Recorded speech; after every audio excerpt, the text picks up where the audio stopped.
The next section of the videotape describes how to have two measurements plotted versus one another rather than versus a swept stimulus parameter.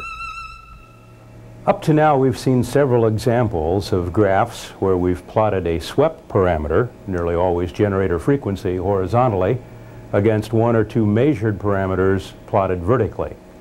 System 1 software also has the ability to plot one measured value against another. For example, with a power amplifier, to plot distortion against measured output power. A test already set up on the distribution diskette gives you a good example of this. This test is called THDvsLVL, THD versus level.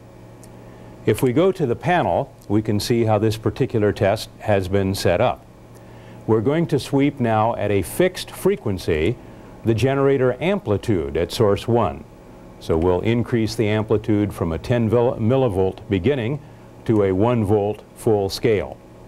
We're going to be measuring total harmonic distortion and noise, but we're also going to be measuring level. However, instead of selecting data 2, we've selected horizontal axis.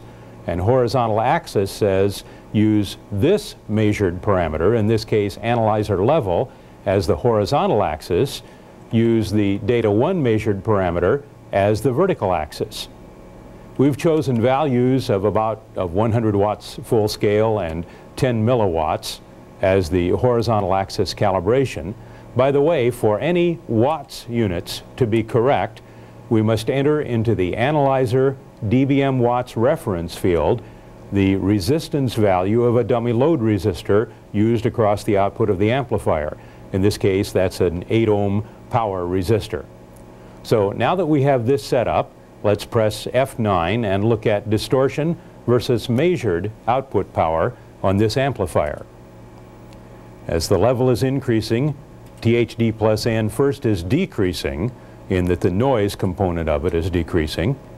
Then as we get to a sufficiently high power level, we go into clipping on the amplifier, and we can see that at high power levels, for example at 100 watts, we're looking at about 9.5% distortion, whereas at the optimum power level of about 63 to 76 watts, we're at about 0.01% distortion.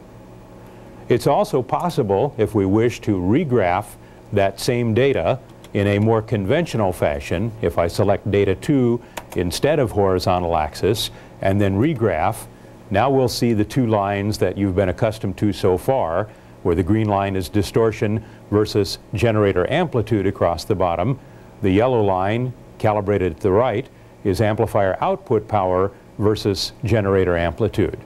But typically with a power amplifier, we're not so much interested in the gain as we are in the output stage characteristics. Therefore, this display, and note at the top of the display, THD plus N versus measured level in watts. This is what we get with the horizontal axis display mode.